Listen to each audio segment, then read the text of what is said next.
Has gotten a lot of people talking. The presiding judge in the Senzo Meyiwa murder trial, Judge Ratha Mokgoatlheng, has come under a fair amount of criticism for comments he made in court on Thursday. While expressing his apparent frustration with a request from defense counsel Advocate Mnisi, who was asking to be excused from proceedings this coming Monday due to his travels to run the Comrades Marathon tomorrow, Judge Mokgoatlheng commented to the effect that only black advocates engage in that kind of conduct and no white advocate would make that request. Criticism of the judge's comments has been swift, with critics accusing him of making racially divisive remarks and some going as far as to accuse him of evincing self-hate. Let's listen to two clips of the judge making those comments, one from last year, around March last year, and the one that happened on Thursday. Is this how lawyers, black lawyers, maybe we should just tell the truth. Is this how black lawyers behave? Yeah. Some of them, maybe I should qualify that. How can you tell a judge that you are unable to proceed today because the two witnesses, which you said were short witnesses, yes, he doesn't know what they said. He has to read the evidence of those two witnesses, prepare and come here. This case, people are talking justice delayed, justice denied, 10 years, no justice, case is just dragging on. The family is distraught, the brothers, the relatives, even they accuse themselves. They've been 2 to 3 years in custody. And here's this stupid judge called Ratha Mokgoatlheng. You allow a person who's representing two of the accused here to go and run a marathon. I must go and tell the JP. When the JP asked me, why were you not sitting, or the DJP,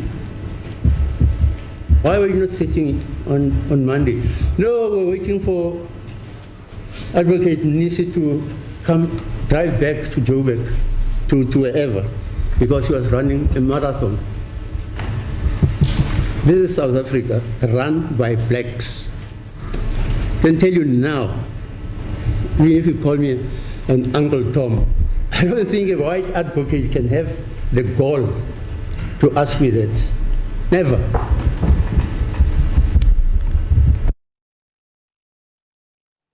So those were the two instances then where the judge, Ratha Mokgoatlheng, made those comments. And in both instances, that has not gone unchecked and unnoticed by the bodies such as the Pan-African Bar Association of South Africa, whose Secretary General, Advocate Dali Mpofu, joins me now on the line to weigh in on that. Advocate, good afternoon. I saw your statement, it came through, and I could tell that you are restrained to continue with the decorum and maintaining the dignity of the judiciary, but your unhappiness with the comments of the judge shines through. In your own words, put into your own words what you find disturbing about the comments made by Judge Mokgoatlheng. Good afternoon to us. Yes, we are indeed very, very disturbed by those comments, because they are nothing short of being racist. The mere idea of bundling all black lawyers as the devil and purifying all white lawyers as angels is in itself, to say the least, regrettable, and really something which needs to be condemned. And we are probably going to take it up at the highest levels of the regulatory bodies of the judiciary to make sure that our displeasure at this is voiced and acted upon, because, as you correctly point out, this is not the first time that this is happening with the very same judge. So he seems to be harboring these ideas inherently in him. And the question then is whether the judiciary should be graced by persons who believe in such self-hate and the inferiority complex. And I must add very quickly to that it's completely forced to say that white lawyers do not seek these kinds of indulgences. In fact, one of my colleagues, I won't mention his name, was a white Afrikaner advocate, tells me that, in his younger days when he was a cyclist, he used to ask for such indulgences from judges and be granted. And all of us who have been in the courtrooms have had those requests being made. Whether they are granted or not granted, that's another question. But and whether they are warranted or not warranted in a particular case, that's a different question.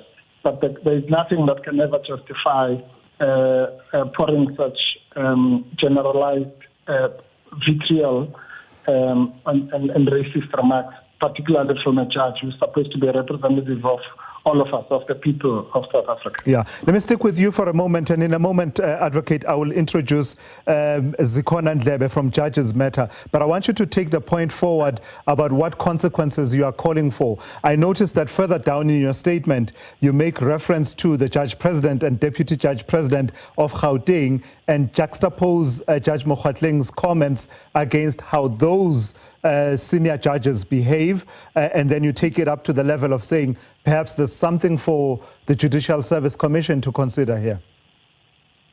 Oh yes, no, certainly this is disturbing. It would be disturbing to any normal South African because of its racist nature. Remember, judges are the custodians of the Constitution. The first word in that Constitution talks about healing the divisions of the past, not entrenching them, not repeating them, not abusing them, and not abusing the power that is granted to someone, by the Constitution. So the judicial cloak doesn't immunize anyone from scrutiny, because it is the Constitution that is supreme, and that is always forgotten, not the judiciary. The judiciary is an enforcer of the Constitution.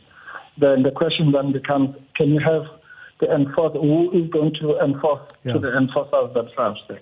Yeah, let me bring in Zikhona and Ndlebe from Judges Matter. You watch, Zikhona, the conduct of judges, how judges are appointed, but also even the conduct, and you are always involved in following the proceedings of the JSC. What did you make of the comments that were made by Judge Mokgoatlheng in court on Thursday? Thank you, Tula Caesar, for having me. And I have to absolutely agree with Advocate Dali Mpofu that the comments made by the judge were unwarranted. They were uncalled for, regardless of what the request was that was made by the advocate in the matter.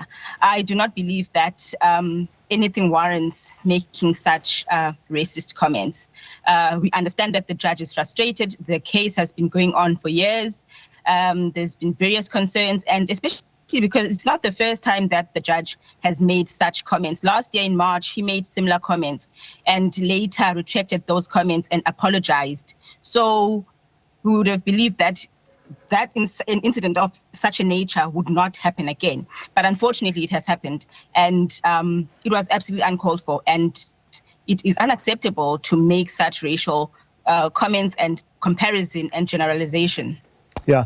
Zikhona, let me stick with you for a moment. To those who don't participate in these processes, and I've seen the debate being about, but at the end of the day, why was Advocate Mnisi asking, some understand it as him asking for the court to not sit, to basically, have a day of no proceedings while he's participating at Comrades and then driving back to Johannesburg on Monday. To what extent does that come into the picture? The question of whether or not Advocate Mnisi went about it the right way in terms of procedures of communicating with a judge, his request to be excused on Monday, and juxtaposing that with what concerns you about the judge's comments. So Advocate Mnisi was correct in sending an email, or it was an email, to the registrar of the judge, because that is the correct process. Lawyers don't communicate directly with judges. We communicate through the registrar. So Advocate Mnisi, as was explained in court by the other advocates that were there, that is the practice in court. So there was nothing wrong with sending an email or a correspondence to the registrar of the judge, which would then be communicated to the judge. However, we are aware, we all know that the Senzo Meyiwa trial has been going on for years, and there have been postponements and there's been changes to presiding officers, judges. It is concerning again, once again, that there's been so many delays. So the fact that Advocate Mnisi has asked for indulgence to go run the marathon, we don't think that that was acceptable for him to do that, because he's representing two of the accused, right? And they have the right to legal representation, and we want to see justice done in this case. So such requests, and especially considering the fact that when matters are set down, they are set down well in advance so that parties prepare accordingly. So making a request at such a stage, few days before the Comrades Marathon, it's uncalled for. So we do understand that that is frustrating, but I emphasize that although we understand the frustration, but the comments of such a racial nature and comparison in South Africa, where we've got a history of racism, discrimination, those comments coming from a judge, they're unnecessary and uncalled for. All right, let's leave it there for this afternoon. Thank you for your time. That is Zikhona Ndlebe from Judges Matter. And of course, we were joined by the Secretary General of the Pan-African Bar Association of South Africa, PABASA, Advocate Dali Mpofu. I'm back with more for you in just a moment.